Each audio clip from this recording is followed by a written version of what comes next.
할렐루야.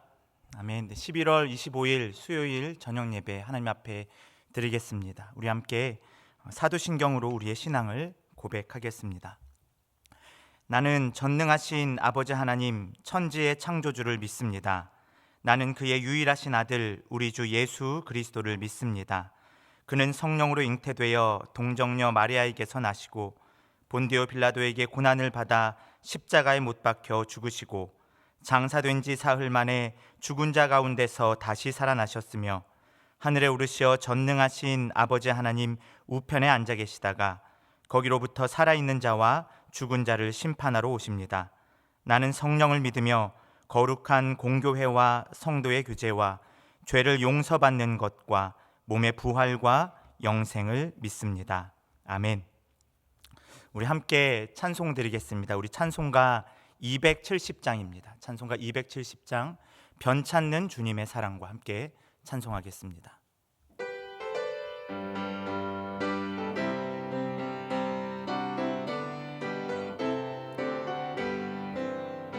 변찮는 주님의 사랑과 거룩한 보혈의 공로를 우리 다 찬양을 합시다. 주님을 만나볼 때까지 예수는 우리를 깨끗게 하시는 주시니 그의 피 우리를 눈보다 더 희게 하셨네. 우리를 깨끗게 한 피는 무궁한 생명의 물일세. 생명의 구원을 받은 자 하나님 찬양을 합시다. 예수는 우리를 깨끗게 하시는 주시니 그의 피 우리를 눈보다 더 희게 하셨네.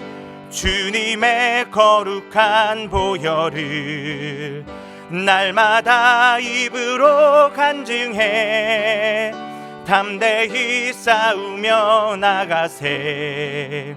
천국에 들어갈 때까지 예수는 우리를 깨끗게 하시는 주시니 그의 피 우리를 눈보다 더 희게 하셨네.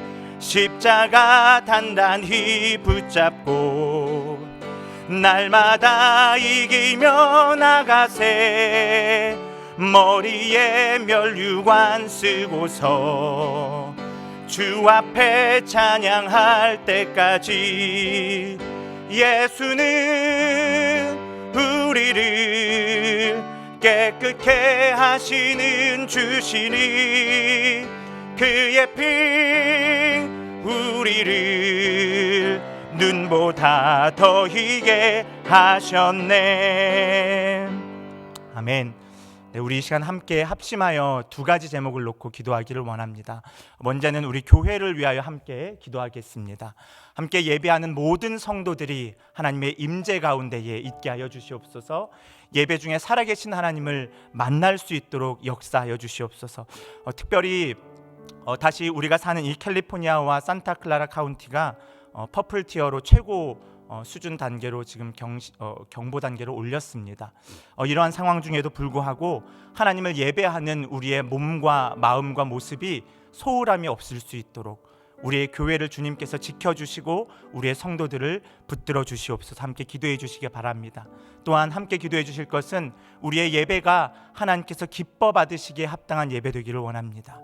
우리의 예배를 통하여서 우리가 우리에게 베푸신 하나님의 놀라우신 사랑을 경험하는 귀한 예배의 시간 될 수 있도록 인도하여 주시옵소서. 우리 이 시간에 우리 교회를 위하여서 또 예배를 위하여 함께 합심하여 기도하겠습니다. 거룩하신 아버지 하나님, 은혜를 감사합니다. 우리 가운데에 능력 베풀어 주시고 그리스도의 피값으로 세우신 주님의 몸 우리가 주님의 말씀을 받으며 주님을 예배하는 공동체로 나아갈 수 있게 하심에 감사를 드립니다. 세상이 참으로 어지러운 중에 있습니다. 하나님, 이 바이러스로 인하여서 모든 세상이 다 마비된 것 같고 우왕좌왕하는 이러한 시기 속에서 하나님, 그러나 우리가 그리스도의 몸된 교회 피값으로 세우신 그 교회의 일원으로 함께 하나님을 예배하며 서로를 보듬고 품기를 소망합니다. 서로가 서로를 챙기며 그리스도 안에서 평안을 구하며 서로를 위하여 기도하는 저희 교회 되기를 원합니다. 이 어려운 시기임에도 불구하고 주님, 우리 교회를 지켜 보호하여 주시옵소서. 안위하여 주시옵소서.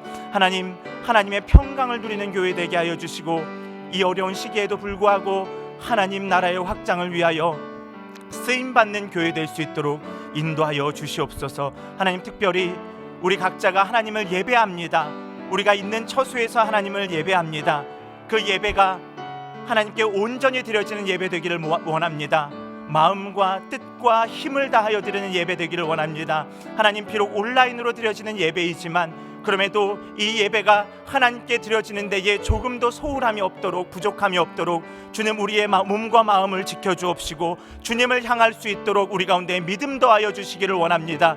우리의 예배가 하나님께서 받으시기에 온전하고 합당한 예배 되기를 간절히 원하옵나니 성령 하나님, 우리를 주관하여 주시고 우리 가운데 함께하여 주시옵소서. 우리 모든 성도들의 삶 가운데 하나님을 예배하며 하나님께 사랑의 고백을 드리는 진실한 예배, 참된 예배가 회복될 수 있도록 인도하여 주시옵소서. 생활을 할 수 있도록 교회를 허락하여 주시고 믿음의 공동체, 예배의 공동체를 허락해 주심에 감사를 드립니다. 이 어려운 시기에 우리가 비록 모이지는 못하지만 우리가 마음을 다하여 한 분 하나님을 예배할 때에 우리 각 있는 처소에서 그곳 가운데에 하나님의 풍성하고 충만한 임재를 경험하게 하여 주시옵소서. 하나님뿐만 아니라 우리 가운데에 외롭고 고통스럽고 어려움 가운데 있는 우리 성도들 한 사람 한 사람을 주님 친히 보호하여 주시고 위로하여 주시어서 하나님의 풍성하신 사랑으로 말미암아 우리가 회복되기를 원합니다. 일어나기를 원합니다. 우리의 삶 가운데 하나님을 향한 감사와 찬양의 고백이 끊이지 않을 수 있도록 주님, 우리를 이끌어 주시옵소서. 우리의 예배가 온전히 하나님만을 향하기를 원합니다. 우리의 욕심과 우리의 만족과 우리의 유익을 구해 살아왔던 우리의 모습 모든 것 다 내려놓게 하시고 이 시간 성삼위 하나님께만 온전히 예배드리기를 원하옵나니 우리의 마음과 뜻과 힘을 다하여 드리는 이 예배 주님 기뻐 받아 주시옵소서. 말씀을 따라 간구하오니 우리의 예배가 영과 진리로 드려지는 예배 될 수 있도록 성령님 우리 가운데에 역사하여 주시옵소서. 감사드리며 예수님 이름으로 기도합니다. 아멘. 네, 오늘 이 시간에는 특별히 우리 특별한 순서가 있습니다. 우리 황진호 집사님께서 지금까지 지내온 것이라는 찬양으로 하나님께 영광을 돌릴 텐데요. 색소폰 연주로 하나님께 찬양을 드릴 예정입니다. 우리 함께 귀한 은혜 받는 시간 되기를 원합니다.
감사합니다.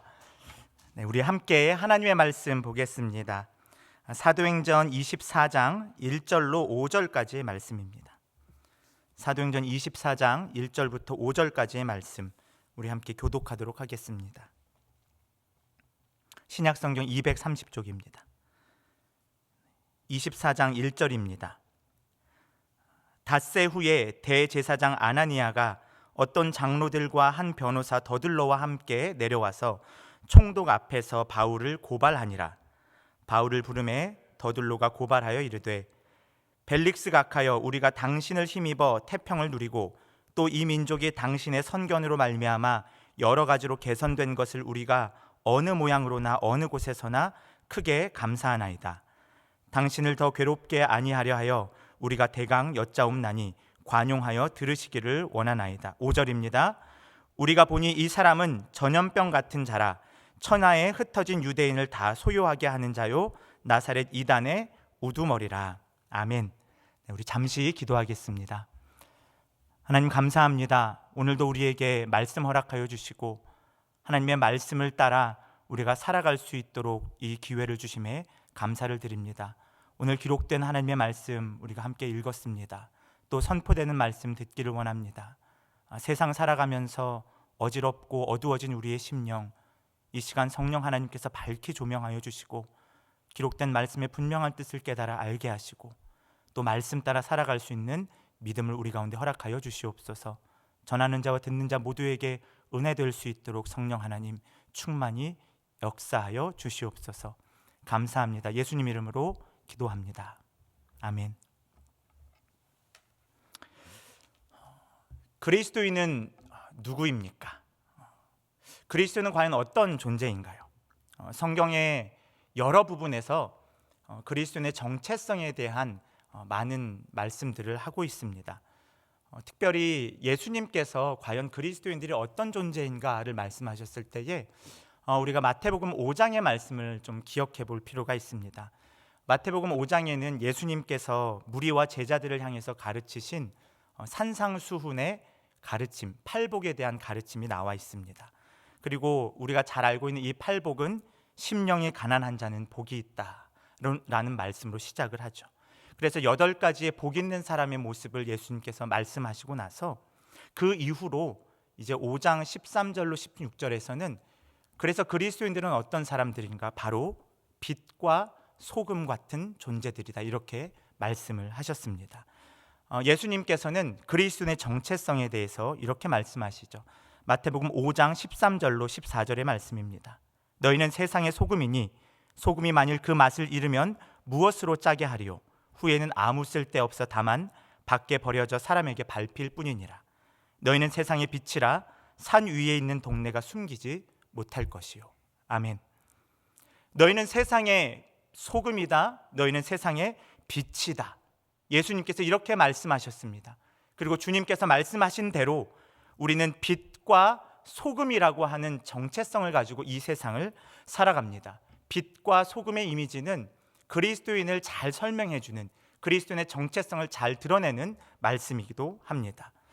따라서 빛과 소금의 모습에 합당하게 살고자 많은 그리스도인들이 삶의 방향성을 정하고 그렇게 살아가고자 애를 씁니다.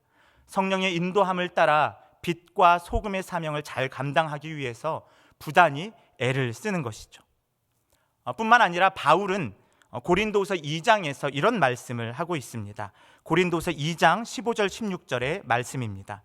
우리는 구원받는 자들에게나 망하는 자들에게나 하나님 앞에서 그리스도의 향기니 이 사람에게는 사망으로부터 사망에 이르는 냄새요 저 사람에게는 생명으로부터 생명에 이르는 냄새라. 누가 이 일을 감당하리요. 아멘. 그리스도인은 그리스도의 향기다라고 말씀하고 있습니다. 그리스도인의 정체성을 나타내는 또 다른 중요한 말씀입니다. 그리스도의 향기. 이러한 말씀을 따라서 많은 그리스도인들이 큰 도전을 받습니다. 그래, 내 삶에 그리스도의 흔적이 드러나야지. 내 삶을 통하여 많은 사람들이 그리스도를 깨달아 알기를 원한다. 그렇게 그리스도의 향기로서의 삶을 살고자 부단히 애를 쓰죠. 빛과 소금, 그리고 그리스도의 향기. 예수님께서 말씀하셨고 또 바울이 말씀했듯이 그리스도인은 세상의 빛입니다. 세상의 소금입니다. 그리고 세상 가운데에 그리스도의 향기로서 살아가는 존재들입니다. 이것이 그리스도인의 분명한 정체성입니다. 그래서 신앙생활을 좀 했다고 하는 그리스도인이라고 한다면, 교회를 좀 다녔다고 하는 사람들이라고 하면은 그리스도인의 정체성이 세상 속에서 어떠한가? 빛이다, 그리고 소금이다, 그리스도의 향기다. 이러한 것은 매우 익숙하고 친근한 표현입니다. 그리고 너무나 잘 알고 있는 내용임에 틀림이 없습니다. 이것을 그래서 소위 우리가 선한 영향력이라고도 바꾸어 표현할 수도 있습니다.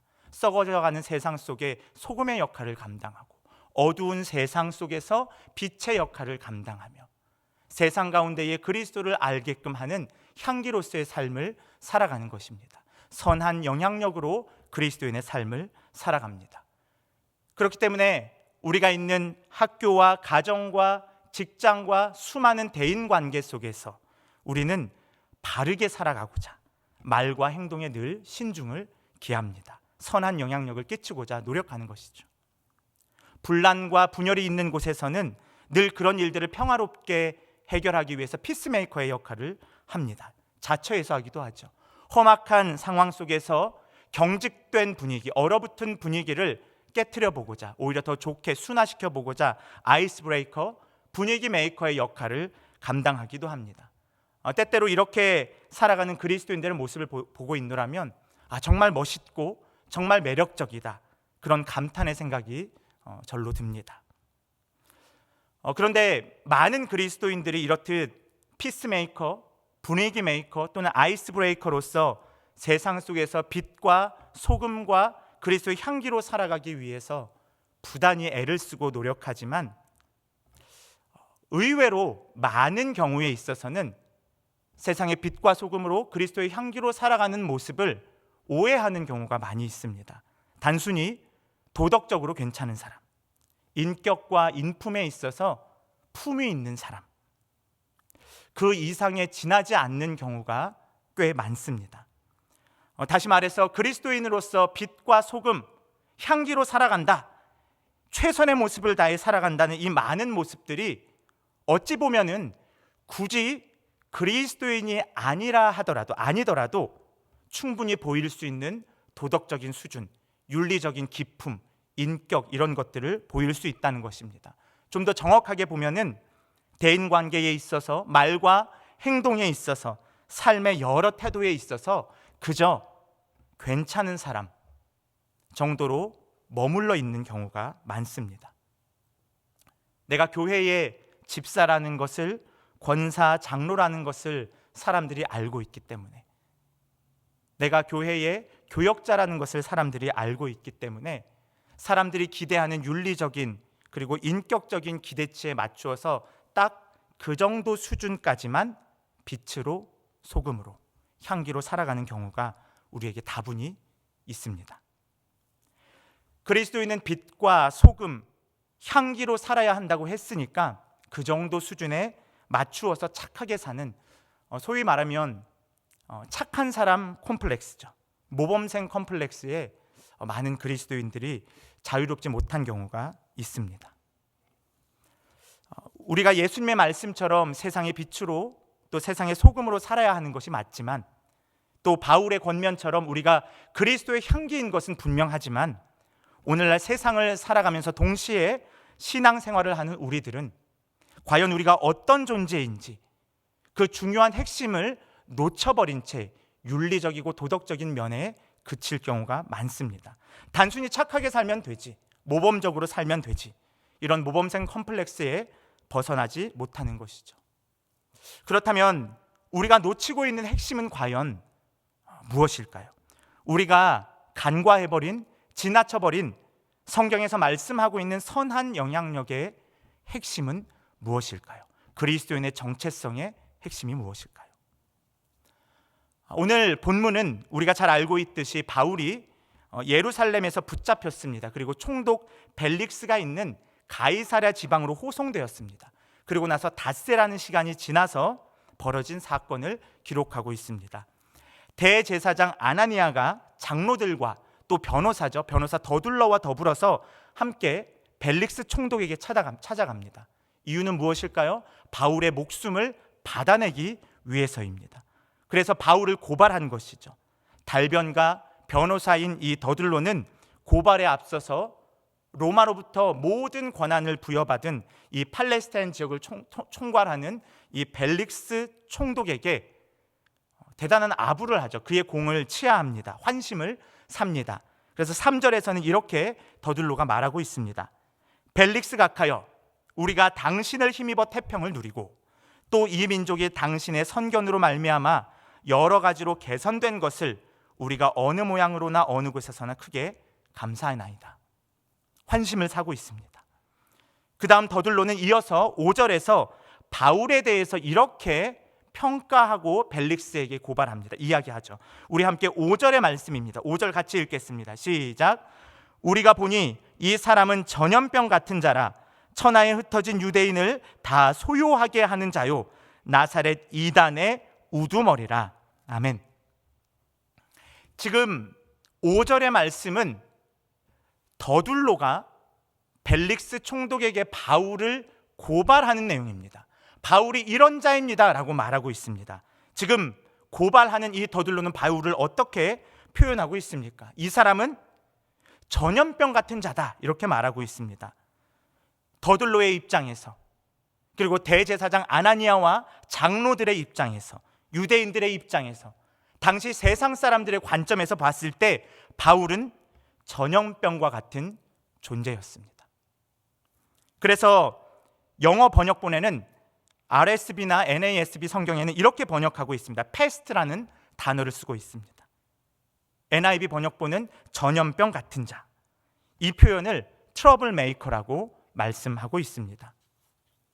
바울에 대한 당시 1세기 사람들의 평가가 어떠했습니까? 전염병, 패스트, 트러블 메이커. 상당히 부정적입니다. 그런데 놀라운 사실은 바울에 대한, 그리고 초대교회 초대 그리스도인들에 대한 세상의 부정적인 평가, 대단히 좋지 않게 말하는 이 평가는 그리 생소한 일이 아닙니다. 사도행전 16장 16절 이하에서는 바울과 실라가 마게도니아의 빌립보 지방에 복음을 전하기 위해 나갑니다. 그런데 거기에서 점치는 귀신 들린 한 여종을 만나게 됩니다. 그리고 이 귀신 들린 여종이 바울과 실라, 이 전도하는 일행을 계속 쫓아다니면서 괴롭힙니다. 못 살게 구는 겁니다. 그러니까 바울이 이렇게 말을 하죠. 예수 그리스도의 이름으로 내가 너에게 명하노니 그에게서 나오라, 이렇게 말씀합니다. 그리고 그 즉시 그 여종에게서 귀신이 떠나가게 됩니다. 이로 인해서 어떤 일이 벌어집니까? 여종의 주인들이 더 이상 이 점치는 여종으로 인해서 얻게 되는 수입이 막히게 됩니다. 돈을 벌 수 없게 되는 것입니다. 그러자 바울과 실라를 붙잡아다가 그 지역 관리에게 넘깁니다. 넘기며 이렇게 고백하는 내용입니다. 사도행전 16장 20절과 21절입니다. 상관들 앞에 데리고 가서 말하되 이 사람이 유대인인데 우리 성을 심히 요란하게 하여 로마 사람인 우리가 받지도 못하고 행하지도 못할 풍속을 전한다 하거늘. 바울과 실라를 향한 당시 빌립보 지방의 그 고발자들의 고발의 내용이 이렇다는 것입니다. 우리의 성을 심히 요란하게 하는 사람이다. 영어 성경으로는 이렇게 표현합니다. These men are throwing our city into confusion. 우리의 도시를 혼돈 속으로 집어던지는 자들입니다. 이뿐만 아닙니다. 사도행전 17장에서 바울이 데살로니가 지방으로 전도를 하러 갑니다. 이곳에서 복음을 전할 때에 경건한 헬라인의 큰 무리들과 또 적지 않은 귀부인들이 이 말씀을 듣고 주님을 영접합니다. 그리고 바울과 실라를 따르게 됩니다.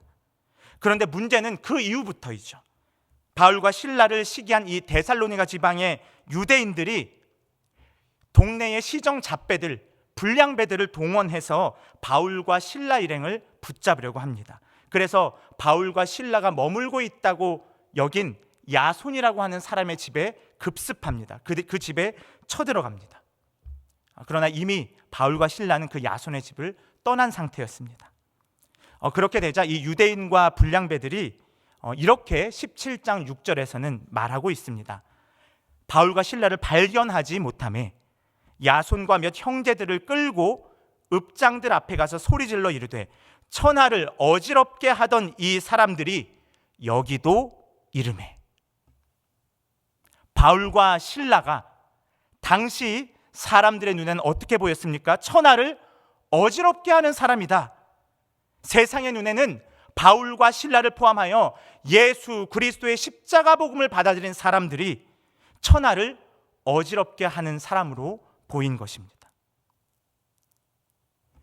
이러한 번역에 좀 더 실감나는 모습이 NIV엔 이렇게 표현되어 있습니다. These men who have caused trouble all over the world.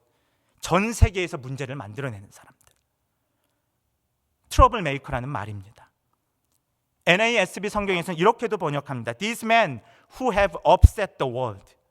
세상을 망쳐놓는 사람들. RSV에서는 These people who have been turning the world upside down. 세상을 들었다 놓았다 하는 사람들. 이것이 바로 초대 그리스도인들에 대한 세상의 평가였습니다. 사랑하는 성도 여러분, 이것이 바울을 바라보는 초대 그리스도인들을 바라보는 세상의 시선이었죠. 전염병, 트러블 메이커, 세상을 들었다 놓았다 하는 사람들, 초대 그리스도인들이 세상으로부터 이런 평가를 받았습니다. 왜 그럴까요? 왜 이들은 이런 부정적인 평가를 받았을까요? 다른 것이 아닙니다. 이들은 세상의 방법과 원리를 따르지 않고 하나님 나라의 원리와 방법을 따라 살았기 때문입니다. 하나님 나라의 질서를 따라 사는 사람들은 세상의 질서와 세상의 풍습과 시류에 휘말리지 않습니다. 거기에 편승하지 않습니다. 거기에 대충 맞추어 사는 것이 아닙니다. 그것을 따르지 않는 것입니다. 그렇기 때문에 세상의 사람들이 보기에는 이 사람들은 전염병 같은 존재입니다. 이 성을 요란케 하는 존재들입니다. 문제를 자꾸만 만들어낸다 여기는 것입니다. 세상 사람들이 보기에는 그러한 존재들이 바로 그리스도인들이었습니다. 성을 뒤집어 놓고 세상을 들었다 놨다 하는 사람들이죠. 오늘 본문 24장 5절에서 바울이 전염병 같은 자로 취급받은 이유 또한 마찬가지입니다. 천하에 흩어진 유대인을 다 소요하게 하는 자, 곧 나사렛 이단의 우두머리다라고 고발을 당하고 있습니다. 여기서 나사렛 이단이 무엇을 말씀하고 있습니까? 나사렛 예수 그리스도만이 유일한 메시아시다. 나사렛 예수 그리스도만이 진짜 왕이시다. 그가 우리의 구원자일 뿐 아니라 세상을 통치하는 진짜 만왕의 왕이시다. 예수 그리스도 중심의 복음이 바로 바울을 고발당하게 한 이유였습니다. 예수 그리스도께서 이 땅 가운데에 오셔서 하나님으로부터 떠난 우리를 위하여 우리의 모든 죄를 대속하시기 위하여 십자가에 달려 죽으셨습니다. 화목제물로 대속물로 우리의 모든 것들을 위하여 그분이 먼저 죽으셨습니다. 그리고 사흘 만에 부활하셨습니다. 하나님의 권능으로 부활하신 예수님께서 이제 하늘로 승천하심으로 말미암아 하나님의 아들로 선포되었습니다. 이로 말미암아 마침내 이 땅 가운데에 하나님의 나라가 시작된 것입니다. 예수님의 부활과 승천 이후 그리스도께서 다시 오실 그날을 반드시 기다리며 간절히 기다리며 마침내 완성될 그 하나님 나라를 열망하는 자들, 이것이 그리스도인이죠. 그래서 세상은 하나님의 것입니다. 모든 만물의 주인이 하나님이십니다. 세상과 만물뿐 아니라 우리의 인생의 주인 또한 하나님 한 분뿐입니다 라고 고백하는 것이 바로 그리스도인의 고백입니다. 그리고 이것이 바로 나사렛 예수의 복음을 전한 바울의 복음이었습니다. 이러한 하나님 나라의 복음은 앞서 말씀드린 대로 사도행전 17장에서 매우 잘 나타나 있었습니다. 데살로니가 지방에서 그 불량배를 대동해서 바울과 실라를 잡으려 했던 이 사람들, 이들이 바울과 실라를 잡으려 했던 이유를 사도행전 17장 7절은 이렇게 말씀하고 있습니다. 이 사람들이 다 가이사의 명을 거역하여 말하되 다른 임금 곧 예수라 하는 이가 있다 하더라. 아멘. 가이사 외에는 다른 왕, 다른 황제, 다른 임금이 없다. 이것이 신성 로마 제국의 황제 제일주의입니다. 황제의 유일 사상입니다. 이것으로 점철된 이 로마 제국의 위세 속에서 초대 그리스도인들은 전혀 이러한 것에 아랑곳하지 않습니다. 오직 예수님만이 참된 임금이십니다. 오직 예수님만이 진짜 왕이십니다. 우리의 눈에 보이는 로마의 황제가 우리를 다스리는 것이 아니라 우리를 위하여 죽으시고 부활하고 승천하신 예수 그리스도만이 우리를 친히 다스리십니다. 이것이 초대 그리스도인들의 신앙 고백이었습니다.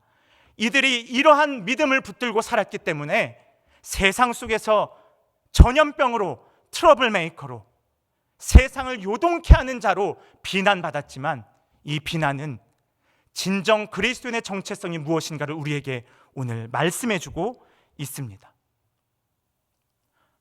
어설프게 세상에 한 발, 하나님 나라에 한 발 걸치고 있는,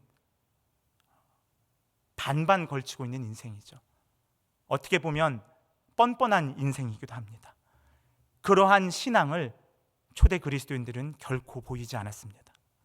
하나님 중심의 삶, 예수님 중심의 삶을 철저하게 지켰던 것입니다. 주님 중심으로 사는 것, 세상 살아보니까 그게 말처럼 쉬운 것이 아니야. 아무리 복음이 그렇다 할지라도 현실을 몰라서 하는 이야기지. 어디 한번 밖에 나가서 일해봐. 땅을 파봐. 10원짜리 한 장이 나오나. 세상 사는 거 그렇게 녹록하지 않기 때문에 그래, 복음은 복음대로 내가 알고 받아들이지만 내 인생은 좀 내 뜻대로 살아야지. 세상의 중심이 하나님이라고 이론적으로는, 성경적으로는 맞을 수 있지만 실제 그렇지 않은 걸, 돈 있는 자가 최고인 걸, 힘과 명예와 권력 있는 자가 최고인 걸. 그러나 초대 그리스도인들은 복음을 이처럼 일부분만 수용하지 않았습니다. 하나님 나라의 질서를 따라 사는 삶을 끝까지 포기하지 않았습니다. 복음을 전면적으로 수용한 것입니다. 예수님이 참된 임금이 되신다. 하나님만이 세상과 만물의 주인이시며 뿐만 아니라 우리의 삶의 주관자가 되신다. 하나님 나라의 질서와 삶의 방식을 삶의 일부에서뿐만 아니라 우리의 삶의 모든 영역에서 적용한 사람들이, 자기의 목숨을 걸고 복음을 따랐던 사람들이 바로 그리스도인들이었습니다. 이것이 그리스도인의 정체성입니다. 2000년이 지난 지금 우리는 더 이상 로마 황제의 지배 속에 있지 않습니다. 하지만 오늘날 우리가 살아가는 이 삶에서 엄청난 영향력을 미치면서 이 시대를 지배하고 있는 것이 있습니다. 바로 만몬, 곧 재물, 우상화된 돈입니다. 자본주의입니다. 우리는 우리의 삶을 쥐락펴락하는 이 막강한 영향력을 행사하고 있는, 그래서 마치 인격적인 신처럼 우리의 삶의 모든 영역에서 군림하고 있는, 또는 우리의 삶을 억압하고 다스리려고 하는, 통치하려고 하는 이 만몬의 위세 앞에서 위축되어서는 안 됩니다. 끌려다녀서도 안 됩니다. 우리는 하나님의 말씀을 따라 이 시대의 흐름과 풍조를 분별해야 합니다. 하나님 나라를 받아들인 사람들은 세상 풍조에 휩쓸려서 그래, 좋은 게 좋은 거다, 이런 식으로 애매한 신앙, 그저 도덕적인, 단순한 도덕적인 수준의 그 이상을 넘어서지 못하는 형식주의, 형식화된 빛과 소금의 모습, 종교적인 향기 정도로 살아가지 않는 것입니다. 전염병을 취급받았던 그 사람들, 세상을 소란하게 하는 트러블 메이커라는 손가락질을 받았던 바울, 이 바울이 로마서 12장 2절에서 이렇게 우리에게 권면합니다. 너희는 이 세대를 본받지 말고 오직 마음을 새롭게 함으로 변화를 받아 하나님의 선하시고 기뻐하시고 온전하신 뜻이 무엇인지 분별하도록 하라. 아멘. 우리는 이 말씀을 따라 복음에 대해서 흔들림이 없어야 할 줄로 믿습니다. 우리는 세상을 살아가지만 세상에 속한 자가 아닙니다. 세상 속에 살아가지만 세상에 속한 자가 아닌 우리 그리스도인은 그리스도께 속한 자, 그리스도 안에 있는 자들, 그리스도의 핏값으로 사신 그리스도의 소유임을 우리가 기억하시기를 바랍니다. 이를 위해서 무시로 우리가 기도하며 하나님의 말씀을 가까이 하며 성령의 인도함을 받아야 합니다. 우리에게 분명하게 진리를 깨우쳐주는 하나님의 말씀에서 조금도 한시라도 떨어져서는 안 됩니다. 성경을 붙들어야 합니다. 우리에게는 삶으로 드리는 예배가 또한 회복되어야 합니다. 이처럼 코로나 시대에 우리가 모일 수 없는 지경에 이르렀지만 이럴 때일수록 우리가 있는 그 자리에서 삶으로 하나님께 어떻게 예배하는지를 우리가 깊이 연구하고 묵상하여 그렇게 하나님 보시기에 합당한 삶을, 예배자의 삶을 살아내야 할 줄로 믿습니다. 우리 교회의 모든 공예배와 또 우리 각 플락과 각 소그룹의 모임들에서 예배가 회복되어야 합니다. 형편이 이러니, 상황이 이러니 지금은 어쩔 수 없지. 결코 그렇지 않습니다. 강력한 전염력을 가진 이 바이러스를 지금 우리는 경험하고 있습니다. 그러나 우리가 기억해야 할 것은 이보다 더 파급력 있는 예수 그리스도의 복음을 가진 자들이 바로 우리들이라는 사실입니다. 바이러스는 사람들을 병들게 하고 죽음에 우리를 내몰지만 예수 그리스도의 십자가 복음, 주님만이 통치자이고 왕이시며 주인이시라는 이 하나님 나라의 복음은 사람의 영혼을 회복시킵니다. 낙심과 좌절과 절망 가운데 있는 우리에게 새 생명을 불어넣습니다. 우리에게 소망을 가지게 합니다. 이것이 바로 복음입니다. 그리고 이 복음을 살아내며 세상 가운데에 하나님의 살아계심을 선포하는 것이 우리 그리스도인이 가진 놀라운 파급력입니다. 사도 요한이 요한 1서에서 이렇게 증거하고 있습니다. 우리는 세상에 있지만 세상에 속한 자들이 아니다. We are in the world, not of the world. 우리가 세상에 속한 자가 아님을 기억하시고 그리스도께 속한 자로서 살아가시기를 바랍니다. 어느 동네에 살고 있는가?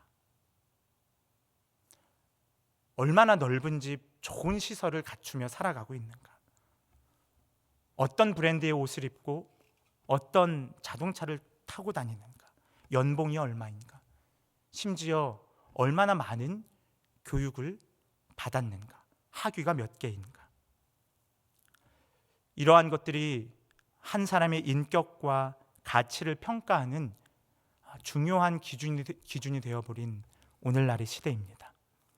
그야말로 돈이 최고이고 겉으로 보여지는 많은 스펙들이 자랑으로 삼을 만한 것들로 반짝거리며 우리를 유혹하고 있습니다. 그렇기 때문에 많은 사람들이 교회를 다니든 교회를 다니지 않든 돈과 재물과 겉으로 드러나는 수많은 이생의 자랑거리들을 화려하게 포장함으로써 그것을 마치 왕인 것처럼, 그것을 마치 내 인생의 진짜 주인인 것처럼, 나를 책임져 줄 수 있는 것처럼 믿고 그것에 현혹되어 살아갑니다. 한 번뿐인 인생, 어차피 한 번뿐인 인생이니 나에게 주어진 모든 것들 한번 세상을 이용해 먹는 데 써먹어서 그렇게 내 욕심과 나의 만족을 채우는 삶. 세상은 그렇게 사는 것이 지혜로운 것이고 그렇게 사는 것이 잘 사는 것이라고 우리를 속입니다. 돈 때문에 죽고 돈 때문에 사는 세상, 돈이 왕이 되어버린 세상. 오늘 우리에게 복음을 지키기 위하여서 고난을 받으며 순결한 믿음을 지키기 위하여서 기꺼이 손해를 감수하는 몸부림, 이러한 것이 실종되어 버린 지가 너무나 오래된 것 같습니다. 상황과 현실에 안주하면서 적당히 그저 타협하는 혼합주의가 어느덧 우리의 삶 속 깊이, 그리스도인의 삶 속 깊이 슬며시 들어와 버린 것입니다. 강력한 파급력을 가진 이 복음을 우리가 받아들이고 그 복음의 능력으로 살아야 하는데, 그리스도인들이 복음의 파급력을 잃어버린 채 현실에 안주하며 현실을 탓하며 그저 오늘의 모습에 만족하며 살아가는 모습, 주님을 위하여, 하나님 나라를 위하여, 하나님의 영광을 위하여 사는 것이 가장 최우선으로 삼아야 할 우리의 기준이며 삶의 목표일진데, 실제로 우리의 모습은 어떠합니까? 얼마나 많은 것에 우리의 믿음을 적당히 섞어버리고 얼마나 많은 것들에 우리의 순결한 신앙을 빼앗겨 버립니까? 우리의 마음과 중심을 얼마나 많이 놓쳐버립니까?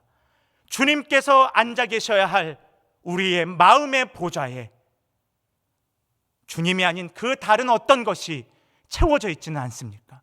그것을 조차 우리가 그렇게 살아가고 있지는 않습니까? 종노릇하고 있지는 않습니까? 하지만 십자가의 복음은 이 모든 굴레와 속박으로부터 우리를 자유하게 합니다. 우리의 왕 되신 예수 그리스도께서 우리에게 참 자유와 진정한 은혜를 주십니다. 그렇기 때문에 우리 그리스도인은 달라야 합니다.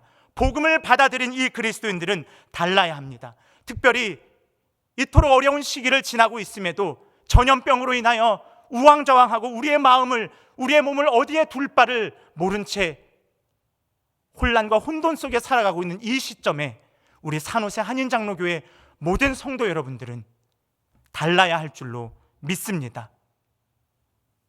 하나님께서 다스리시는 하나님 나라에 속한 자들입니다.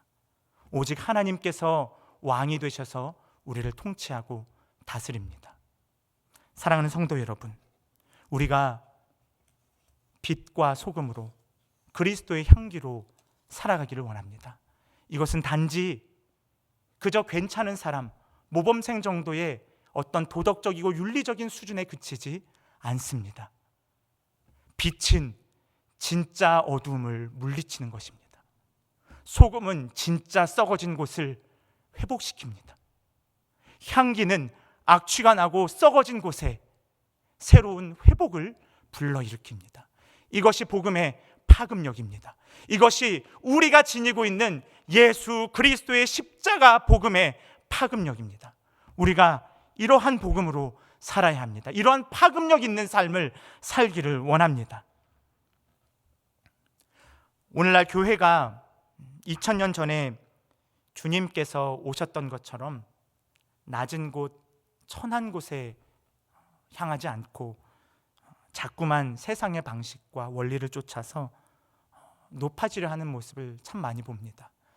미디어와 여러 매체들을 통해서 이런 소식을 접하게 되면 너무나도 마음이 아프고 또 속상할 때가 있습니다. 그러한 이유들로 손가락질을 받고 세상으로부터 멸시와 조롱을 받는다면 이것은 너무나도 부끄러운 일입니다. 이런 것들은 세상 속에서 세상 사람들과 똑같이 살아가기 때문에 당하는 고통이고 굴욕인 것이죠.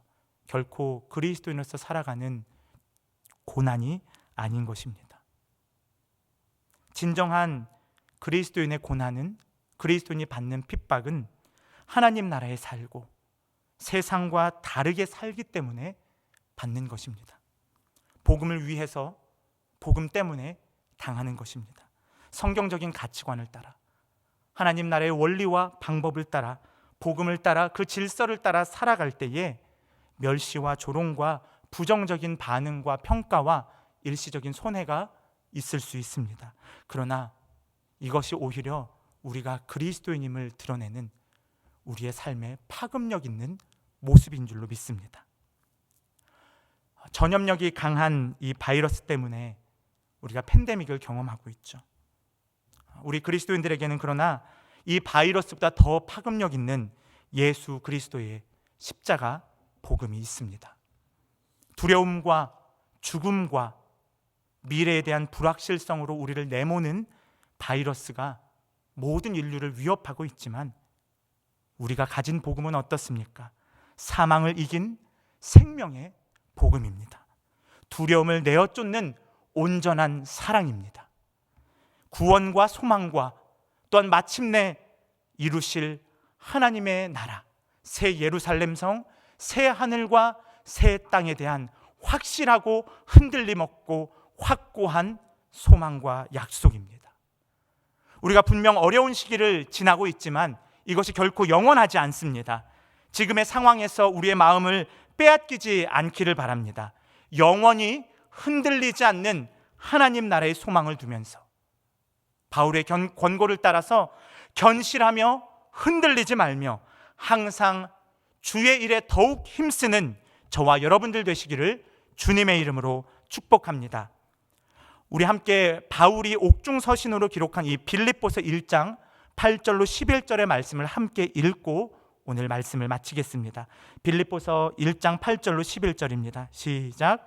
내가 예수 그리스도의 심장으로 너희 무리를 얼마나 사모하는지 하나님이 내 증인이시니라. 내가 기도하노라 너희 사랑을 지식과 모든 총명으로 점점 더 풍성하게 하사 너희로 지극히 선한 것을 분별하며 또 진실하여 허물 없이 그리스도의 날까지 이르고 예수 그리스도로 말미암아 의의 열매가 가득하여 하나님의 영광과 찬송이 되기를 원하노라. 아멘. 우리 모두 이러한 삶을 사시는 저와 여러분들 되시기를 우리 주 예수님의 이름으로 축복합니다. 우리 함께 찬송하고 또 기도하는 시간 잠시 갖도록 하겠습니다. 우리 이 시간에 들은 말씀 기억하시면서 주님 다시 오실 때까지 함께 찬양하겠습니다.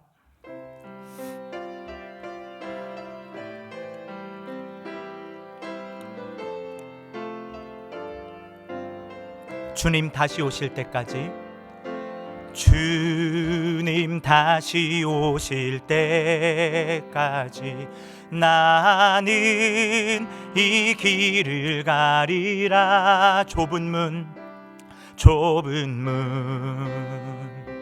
좁은 길 나의 십자가 지고 나의 가는 이 길 끝에서 나는 주님을 보리라. 영광의 내 주님 나를 맞아 주시리. 주님 다시 오실 때까지 나는 일어나 달려가리라. 주의 영광 온 땅 덮을 때 나는 일어나 노래하리. 내 사모하는 주님 온 세상 구주시라. 내 사모하는 주님 영광의 왕이시라. 우리 처음부터 다시 고백합시다. 주님 다시 오실 때까지 나는 이 길을 가리라. 좁은 문 좁은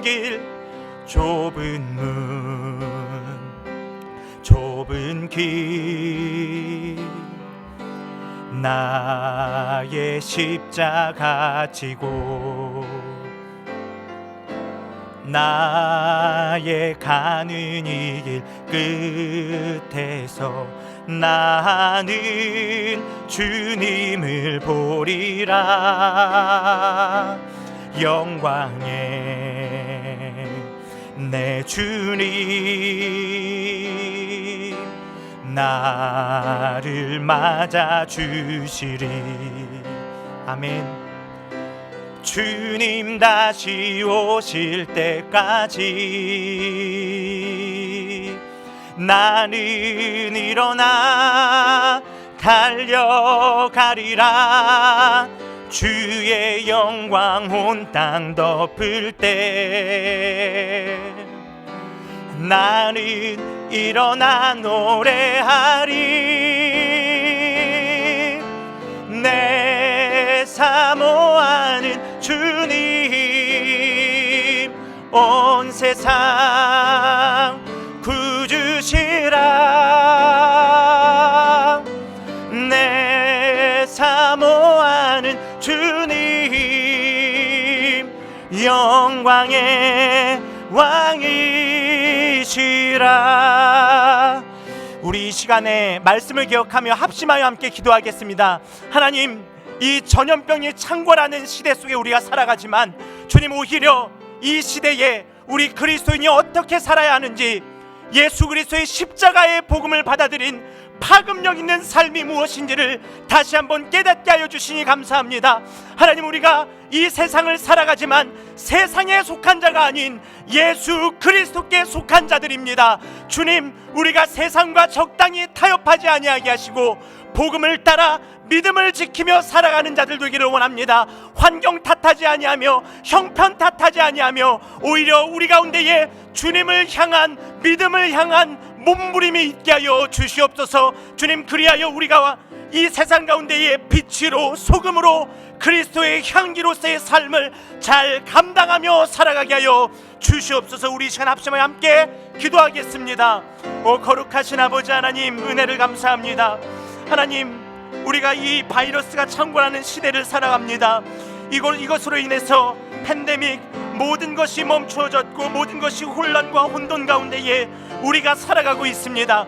하나님, 이러한 상황을 따라서, 이러한 형편과 환경을 따라서 우리의 신앙도 좌지우지되며 요동하며 흔들리지 않기를 원합니다. 우리가 우왕좌왕하지 않기를 원합니다. 오히려 주님의 말씀 붙들며 이 세상 속에서 하나님 나라의 복음을 붙들며 십자가의 복음을 붙들며 살아가는 자들 되기를 원합니다. 주님, 우리를 소금이요 빛이라 말씀하셨으며 주님, 우리를 그리스도의 향기라 말씀하셨는데 우리가 그토록 파급력 있는 복음을 가지고 그렇게 살아가는 자들 될 수 있도록 인도하여 주시옵소서. 2000년 전 그리스도인들이 복음을 위하여 어떠한 상황에 처했는지, 2000년 전에 그리스도인들이 왜 파급력 있는 인생을 살았는지 우리가 알게 하여 주시고, 이제 우리에게 복음 외에는, 십자가의 예수 그리스도 외에는 자랑할 것 없게 하여 주시옵소서.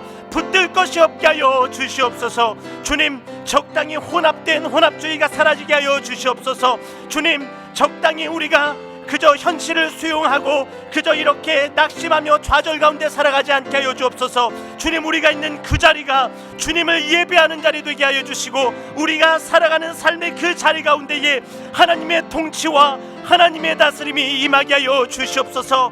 사모하는 주님, 사랑하는 주님, 주님 다시 오실 때까지 이러한 삶 포기하지 않도록 우리 가운데 믿음을 더하여 주옵소서. 성령님, 우리를 인도하여 주시옵소서.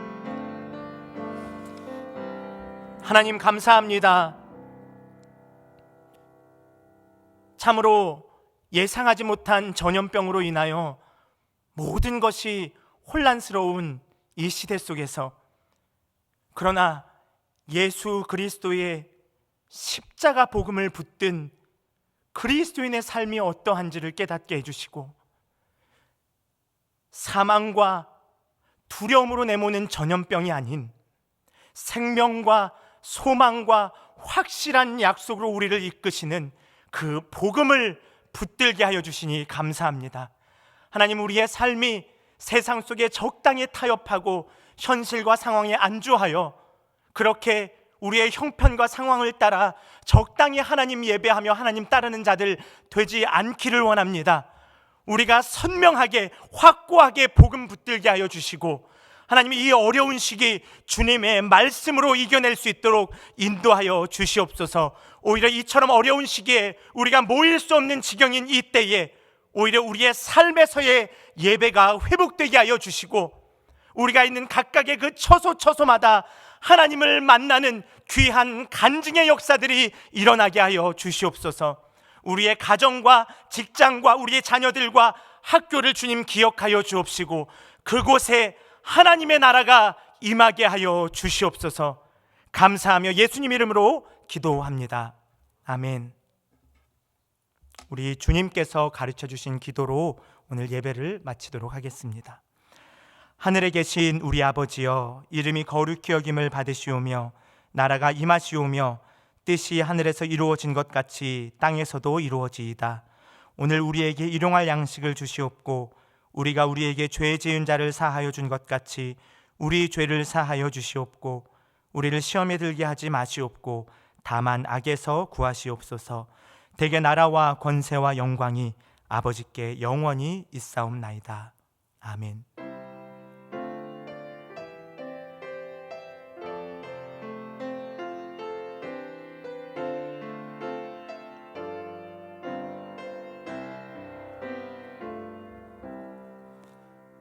예배를 마쳤습니다. 내일 오전 6시에 새벽 예배에서 뵙도록 하겠습니다.